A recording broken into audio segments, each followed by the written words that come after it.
Hola, soy Armando del grupo 462 y en este video les voy a presentar el artículo llamado Enfoque proteómico integral que mide las características completas de la dosis respuesta de los cambios en la expresión de proteínas inducidas por fármacos, que informa sobre el mecanismo de acción celular del fármaco, publicado en la revista Nature en 2025.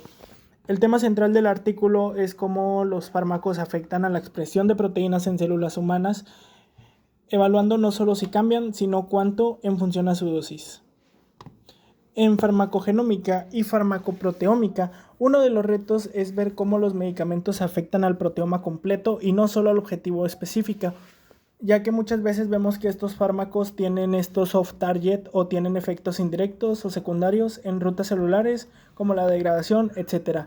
Otro de los grandes retos a combatir es que generalmente los estudios usan unas dosis muy bajas o fijas, lo cual limita a entender realmente la relación dosis-respuesta a nivel proteómico.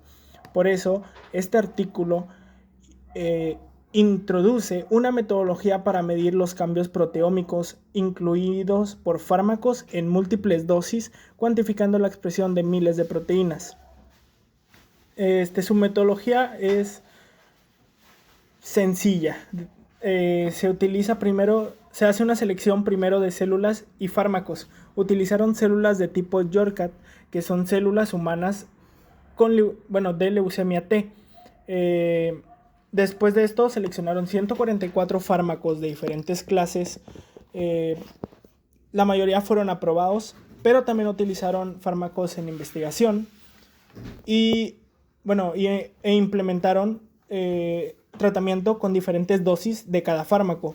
Cada fármaco se aplicó en 5 dosis diferentes, distribuidas en un rango logarítmico entre 1 a 10.000, más un control con vehículo. Se incubaron las células durante 18 horas, se hizo una extracción y preparación de proteínas utilizando un protocolo SP3 para digerir y preparar proteínas, para después pasar a una cromatografía líquida con espectrofotometría de masas, incorporando también las FINES para mejorar cobertura proteómica. Posteriormente se hizo la medición y análisis de dosis-respuesta proteica y se cuantificaron miles de proteínas. Aproximadamente el artículo menciona que se detectaron 8.000 por cada relación de fármaco-dosis. Ya en su etapa de resultados se ajustaron curvas dosis-respuesta para determinar parámetros como EC50, la cual es la concentración efectiva que causa el 50% del efecto y tamaño del efecto en cada fármaco.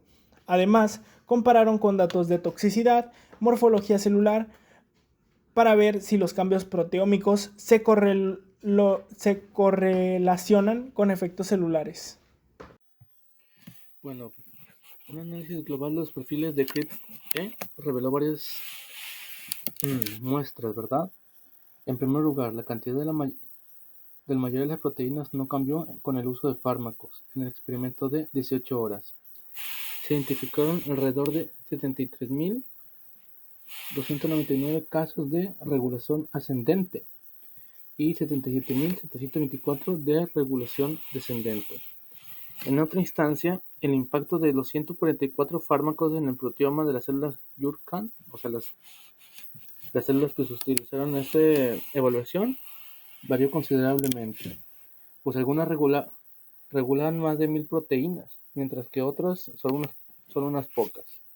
También se observó que los fármacos que afectaban los procesos básicos celulares causaban muchos cambios. Por ejemplo, los inhibidores de HDAC, como Furionstat, mostraron efectos importantes.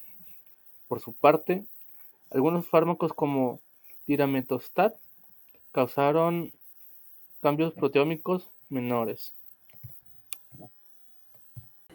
En la figura 3 se muestran ejemplos concretos de cómo distintos fármacos afectan a proteínas y a ARN de manera diferencial. Vemos cómo con Borinostat, un inhibidor de HDAC, la proteína HDAC1 disminuye notablemente, mientras que su ARN apenas cambia, lo cual nos indica un efecto posttranscripcional. Con Palbociclib, un inhibidor de CDK, tanto el ARN como la proteína RRM2 caen en paralelo, revelando un control directo a nivel de transcripción. Por otro lado, con decitabina, la DNMT1 es degradada intensamente, aunque la ARN se mantenga estable, reflejando un efecto de degradación proteica.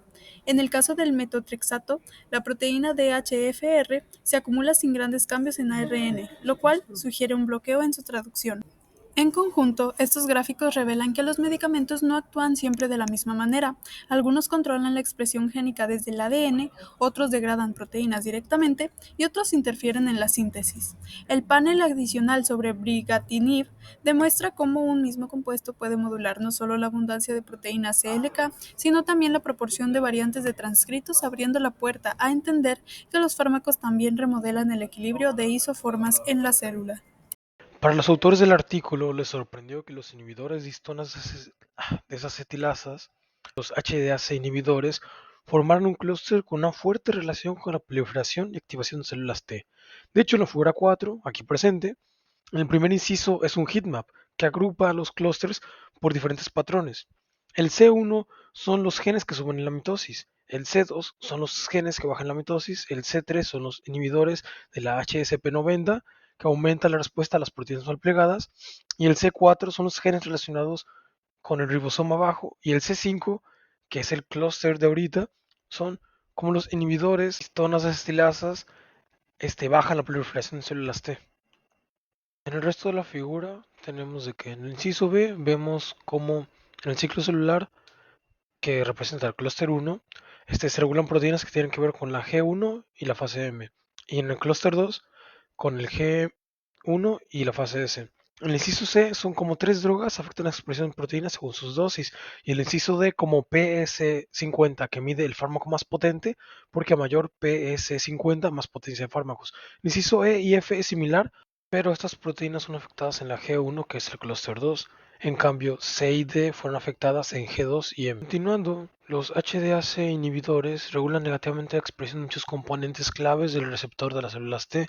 Esto se corroboró al ver cómo el RNA-seq, dependiente de la dosis de fármacos, vimos cómo no es tanto degradado por las proteínas, sino por el mecanismo transcripcional. Y además se hizo un experimento en pacientes sanos, donde también se disminuyó la expresión proteica. Y esto se ejemplifica en la figura 5. Primero vemos un esquema de cómo la señalización de los TCRs y sus resultados celulares. Después, en el esquema B, muestra las curvas de dosis dependientes de la reducción en la expresión de los componentes del TCR. Después, en el cromosoma C, demuestra de nuevo la reducción de dosis dependiente de la activación en células en vivo. Bueno, no en vivo, en el experimento. Y luego en el D tenemos un esquema del tratamiento ex vivo de células T primarias humanas. Y luego en el E tenemos imágenes del microscopio. En conjunto, este estudio demuestra que el uso de Decrypte como estrategia proteómica de dosis-respuesta permite caracterizar de manera más precisa y amplia los cambios moleculares inducidos por fármacos en las células. Los resultados demostraron que muchos compuestos no solo alteran la expresión de sus dianas conocidas, sino que generan reprogramaciones proteómicas complejas que ayudan a comprender mejor sus mecanismos de acción.